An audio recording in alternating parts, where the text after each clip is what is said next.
ఓం నమో భగవతే వాసుదేవాయ.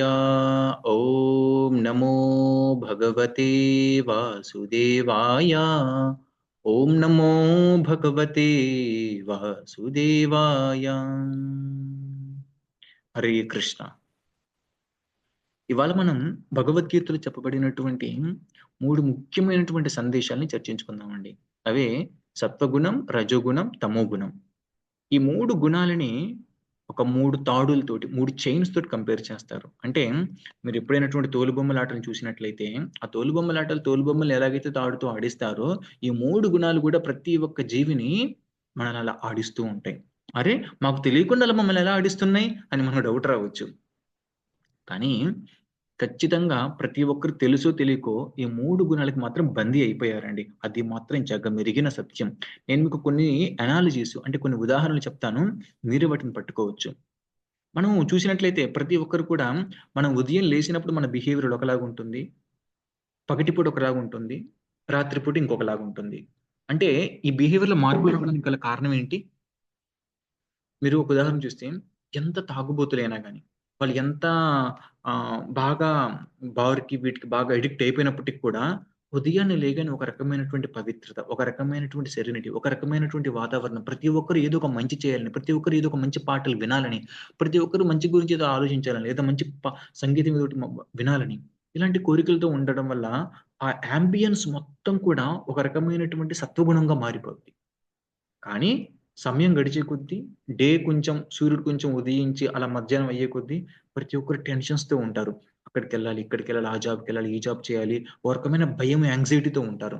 మళ్ళీ రాత్రవగానే కంప్లీట్ తమోగుణ, నిస్సత్తువగా కొంతమంది బార్‌లకెళ్తుంటారు. కొంతమంది ఏదో నిద్రపోదాం అనుకుంటారు. కొంతమంది ఏదో పార్టీలకెళ్తుంటారు. ఇలాగ ఒక రకమైనటువంటి తమోగుణంలోకెళ్ళిపోతారు. అంటే మనం ఇక్కడ నేర్చుకోవాల్సిందేందంటే, ప్రతి ఒక్కరు కూడా వాళ్ళ యొక్క రోజులో ఏదో ఒక విధంగా, ఏదో ఒక కారణంతోటి ఈ 3 గుణాలతోటి బంధింపబడుతున్నారు. మనకు తెలియకుండానే ఇలా బంధింపబడుతున్నాం.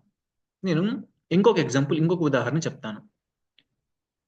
ఇప్పుడు ఒక పిల్లవాడు బుక్ పట్టుకున్నాడు. ఎవరు?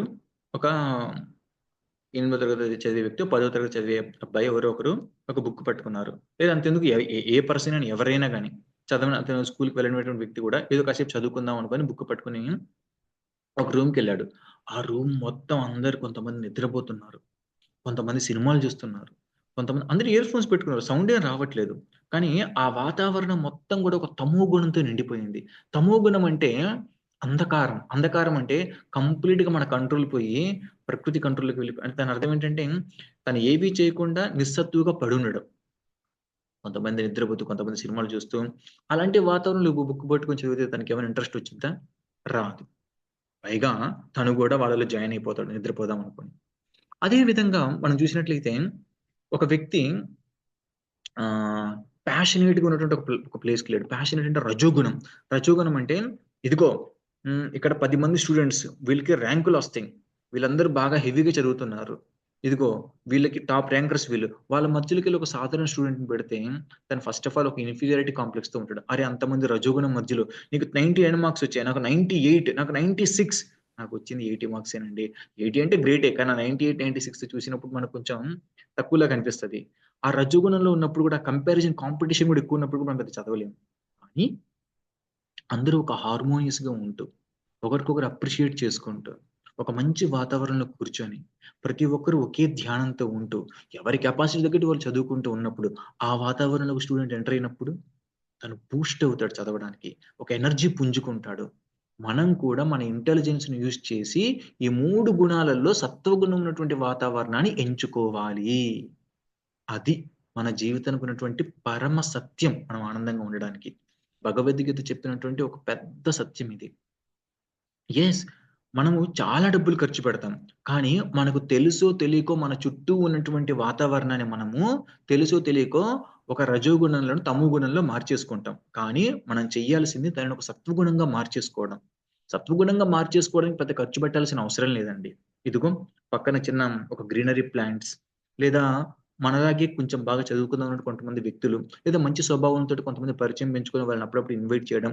దీనికి పెద్ద ఖర్చేం అవసరం లేదండి. నువ్వెవరన్నా ఒక పార్టీనో, లేదంటే ఎవరో ఒకరిని ఫ్రెండ్స్‌ని ఇన్వైట్ చేసి తాగడానికో, తందనాలకో ఫ్రెండ్స్ ఎంజాయ్ చేయడానికి ఇలాంటివి చేస్తే దానికి ఎక్కువ ఖర్చు అవుద్ది. అది రజోగుణం. అది తమో గుణం అలాంటిది. అలాంటి వాటికి ఎక్కువ నష్టపోవాలి. మన డబ్బులు కూడా ఖర్చు పెట్టాలి కానీ, ఇలాంటి సత్వగుణానికి పెద్ద ఖర్చు పెట్టాల్సిన అవసరం లేదండి. అది ఫ్రీగా వచ్చేది.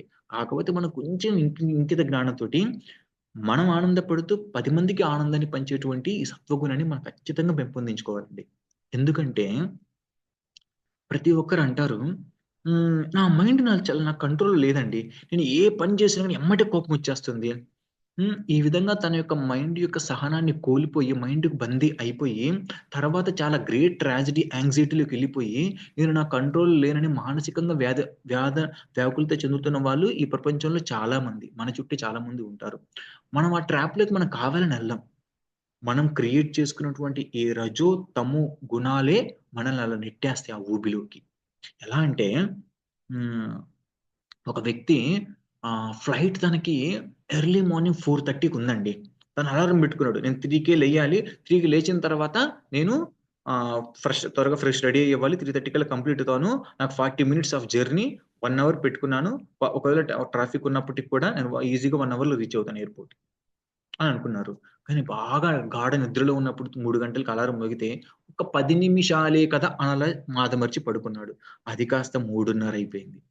పరిగెత్తి లేచాడు, ఫ్రెష్ అయ్యాడు. 4 అయింది. అప్పటికప్పుడు క్యాబ్ బుక్ చేసుకొని ఎళ్తే ఫ్లైట్ కాస్త వెళ్ళిపోయింది ఎయిర్‌పోర్ట్‌కెళ్ళేసరికి. అంటే కొన్ని కొన్ని సార్లు మనం కావాలనుకోకున్నప్పటికి కూడా ఆ గుణం మనల్ని ఫోర్స్ చేస్తాయి తమో గుణాలు. మనం వాటికి ఈజీగా బందీ అయిపోతాం. బందీ అయిపోయి చాలా లాస్‌ని అనుభవించాలి తర్వాత. మరి ఈ సత్వగుణం ఇంత మంచి క్వాలిటీ ఉంది. దీన్ని ఎలా పెంపొందించుకోవాలండి? అంటే it's very, very, very simple. భగవద్గీతలో ఇంకొక మాట అంటారు. యుక్తాహార విహారస్య యుక్తచేష్టస్య కర్మసు యుక్త స్వప్నావబోధస్య యోగో భవతి దుఃఖః. అంటే యుక్తాహార విహారస్య మనం తీసుకున్నటువంటి ఆహారం అనేది చాలా నియమంగా ఉండాలి. మొట్టమొదటి లక్షణం ఏంటంటే సాత్వికంగా ఉండాలి. సాత్వికంగా అంటే ఇదిగో మంచిగా స్పైసీగా నాన్ వెజ్ వండేసి తినేసానంటే, అరే! అది అరగడానికే 72 గంటలు టైం పట్టుద్ది నాన్ వెజ్. అది మన బాడీ షూట్ అయ్యేది కాదది. ఒక చిన్న నాళం ఉంటుంది ప్రేగులలో.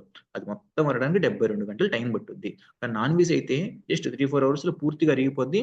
వి కెన్ అవర్ బాడీ కూడా క్లీన్ ఈజీగా అయిపోద్ది. అందుకే మనం తినేటప్పుడు ఫుడ్ కూడా సాత్వికంగా ఉండాలి. సాత్వికంగా అంటే అది కొంచెం వెజిటేరియన్ అయ్యి ఉండాలి. అది భగవంతునికి సమర్పించిన ప్రసాద రూపంలో తీసుకుంటూ ఉండాలి. అయ్యో! ఇంతమంది కష్టపడిన తర్వాత భగవంతుడు నాకు ఇలా అరేంజ్ చేశాడని ఒక కృతజ్ఞత భావంతో తీసుకోవాలి. నెక్స్ట్ ఆహారం తీసుకునేటప్పుడు ఎలా తీసుకోవాలండి? ఏకల వరకు తినేయడానికి కాదు. దీనికొక ఆయుర్వేదంలో చెప్తారు. మనం ఎంత ఆకలిగా ఉన్నప్పటికి కూడా మన స్టమక్ ఫిఫ్ ఎంతున్నప్పటికి కూడా అందులో 50% ఫిల్ చేయాలి. ఆ తర్వాత ఒక 25% వాటర్‌తో గాని, లిక్విడ్‌తో గాని నింపాలి. మిగిలినటువంటి 25% ఎంప్టీ స్పేస్ అంటే ఎయిర్ సర్క్యులేషన్ జరగడానికి. అప్పుడు మన బాడీలో ఉన్నటువంటి ఆహారం గూడా అన్ని అవయవాలకి ఈజీగా పట్టుద్ది. ఈజీగా డైజెస్ట్ అయిపోద్ది. నెక్స్ట్ యుక్తాహార విహారస్య యుక్త చేష్టస్య కర్మషు. అంటే మనం చేసేటువంటి పనులు కూడా రెగ్యులేటెడ్‌గా ఉండాలి. ఇదిగో ఇవాళ ఇంత టాస్క్ పెట్టుకున్నాను. ఇది కంప్లీట్ చేస్తాను. ఒకవేళ అది కంప్లీట్ చేయకున్నప్పటికి కూడా నెక్స్ట్ డే కొంచెం పోస్ట్‌పోన్ దాన్ని కంప్లీట్ చేసుకుంటాను. అంతేగాని నాకున్నటువంటి ఎనర్జీ ఇంత, నాకున్నటువంటి టాస్క్‌లు ఇన్ని కంపాటిబిలిటీ లేదండి ఇది. అది అనవసరమైనటువంటి మనకి యాంక్సైటీస్‌ని క్రియేట్ చేసిద్ది. అది మానసికంగా చాలా ఒత్తిడి తీసుకొచ్చిద్ది. ఒక రోజు, 2 రోజులైతే పర్లేదు. కొంతకాలం పాటు అలా కొనసాగితే ఆ ఒత్తిడి వల్ల చాలా మంది బీపీలు, షుగర్‌లు ఇలాంటివి పెంచుకున్న వాళ్ళు ఎంతో మంది. నెక్స్ట్ యుక్త స్వప్నావబోధస్య అంటే ఇందాక నేను ఒక ఎగ్జాంపుల్ చెప్పాను. నిద్ర అనేది రెగ్యులేటెడ్‌గా ఉండాలి. 8 గంటలు, 9 గంటలు, 10 గంటలు మనం అలా ఆఫ్‌కోర్స్ ఏదైనా డిసీజ్ ఏదైనా బాడీ ఉంటే ఓకే. ఆరోగ్యమైనటువంటి వ్యక్తి కూడా 9, 10 గంటలు పడుకున్నారు అంటే లేనిపోని రోగాలు కొనుక్కొచ్చుకున్నట్టే.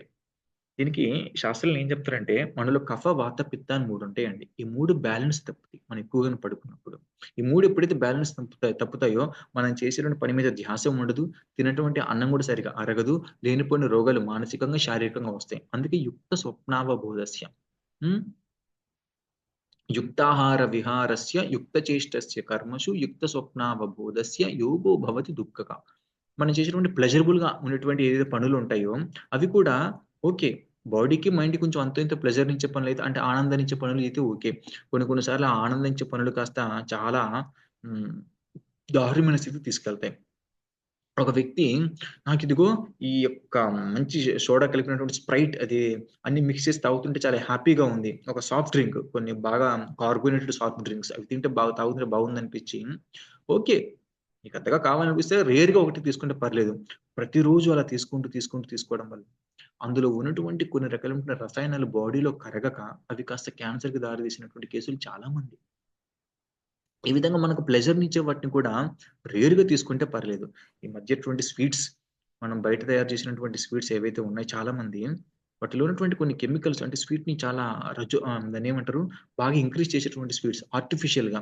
నేచురల్‌గా ఒక ఫ్రూట్‌లో స్వీట్ అనేది చాలా తియ్యగా ఉంటుంది. చెట్టుకు కాసినటువంటి పండు. కానీ ఆర్టిఫిషియల్ క్రియేట్ చేసినటువంటి స్వీట్ అనేది మన బాడీకి అప్పటికప్పుడు టేస్ట్ ఇచ్చినా గాని తర్వాత అది క్యాన్సర్ కారకంగా మారేటు దారుణాలు చాలా చాలా సో, మనకు ప్లెజర్‌నిచ్చేవి కూడా మనం రెగ్యులేటెడ్‌గా చేయాలి. ఇవి చేసినప్పుడు యోగో భవతి దుఃఖః. మనం దుఃఖాన్ని అధిగమించవచ్చని. ఈ సింపుల్ ఫార్ములా ఫాలో అయితే ఏబీసీడీఈ ఫార్ములా ఫాలో అయితే సత్వగుణం ఈజీగా వచ్చిందండి. ఫస్ట్ ఏ అంటే అసోసియేషన్, బి అంటే బుక్స్. మనం ఎలాంటి బుక్స్ చదువుతున్నాం. సి అంటే చాంటింగ్ అంటే ఏదైనా మనం జపం చేయడం ఇవన్నీ. డి ఫర్ డైట్ మంచి ఫుడ్ తీసుకోవడం. ఈ ఫర్ నైస్ ఎంగేజ్‌మెంట్ అంటే మన మంచి పనుల్లో నివర్తించడం. ఈ 5 ఏ అసోసియేషన్ అంటే మన చుట్టూ ఎవరి అసోసియేషన్‌లో ఉన్నాం, ఎలాంటి వాతావరణంలో ఉన్నాం. అది మనం ఖచ్చితంగా నిర్ణయించొద్దండి. ఎందుకంటే ఒక చెత్త సినిమా అయినప్పటికి కూడా ఫస్ట్ షో బెనిఫిట్ షో‌కెళ్లారు అంటే ఆ అసోసియేషన్ ఉన్న వాళ్ళు వీళ్ళు ఎంజాయ్ చేసేస్తారు. అది తమోగుణం అనుకోండి. అదే విధంగా మనం చేసేటువంటి పనికి అదే మైండ్ సెట్ ఉన్నటువంటి మనుషుల మధ్యలో గాని, వాతావరణంలో ఉండి చేస్తే మనం ఆటోమేటిక్‌గా బూస్ట్ ఎనర్జీ పొందుతాం చేయడానికి. నెక్స్ట్ బి అంటే బుక్స్. అంటే మనం ఏ ఇన్ఫర్మేషన్ మన మైండ్‌కి ఇస్తున్నాం. Garbage in, garbage out. GIGO అంటే చెత్తిస్తే చెత్తే బయటకొచ్చిద్ది. GIGO good in, good out. Garbage in, garbage out. మనం మంచిస్తే మంచే బయటకొచ్చిద్ది. చెత్తిస్తే చెత్తే బయటకొచ్చిద్ది. అందుకే బుక్స్ అనేది చాలా చాలా ఇంపార్టెంట్. ఏ నాలెడ్జ్ మనం ఇస్తున్నాం, ట్రాన్స్‌ఫర్ చేస్తున్నాం. నెక్స్ట్ సి అంటే చాంటింగ్. కాసేపు కూర్చొని ధ్యానం చేయడం. హరే కృష్ణ, కృష్ణ కృష్ణ హరే హరే, హరే రామ రామ రామ హరే హరే. ఉదయాన్నే లేసిన తర్వాత ఒక 10 నిమిషాలు, 15 నిమిషాలు మెడిటేషన్ చేస్తే ఆ మంత్రం మీద వైబ్రేషన్స్ ఉంచినప్పుడు ఆ ట్రాన్సెండెంటల్ వైబ్రేషన్ లోపల మొత్తం ప్యూరిఫై చేస్తాయి. అందుకే అంటారు. హ్మ్. జలస్నానం దినే దినే దినే గీతామృత స్నానం. అంటే మనం బయట జల స్నానం చేస్తాం. కానీ లోపల అంతర్గతంగా ఉండడానికి గీతామృత స్నానం. అంటే గీతలో ఉన్న శ్లోకాలు పారాయణం గాని, ఇలాంటి మంత్రాలు చదవడం గాని చేస్తూ ఉండాలి. అలాగే డి అంటే డైట్. ఇందాక నేను చెప్పాను. ఆహారం అనేది సాత్వికంగా ఉండాలని. ఈ అంటే ఎంగేజ్‌మెంట్. మనం చేసేటువంటి పనులనేవి పెద్ద కాంపిటీషన్‌గా ఉండకూడదు. అలాగని జాడ్యంగా ఉండకూడదు. సాత్వికంగా మన కెపాసిటీ తగ్గట్టు ఉంచుకుంటూ చేయాలండి. ఈ విధంగా సత్వగుణాన్ని పెంచుకొని మనం దుఃఖాన్ని ఈజీగా అధిగమించొచ్చండి. హరే కృష్ణ, కృష్ణ కృష్ణ హరే హరే, హరే రామ రామ రామ హరే హరే.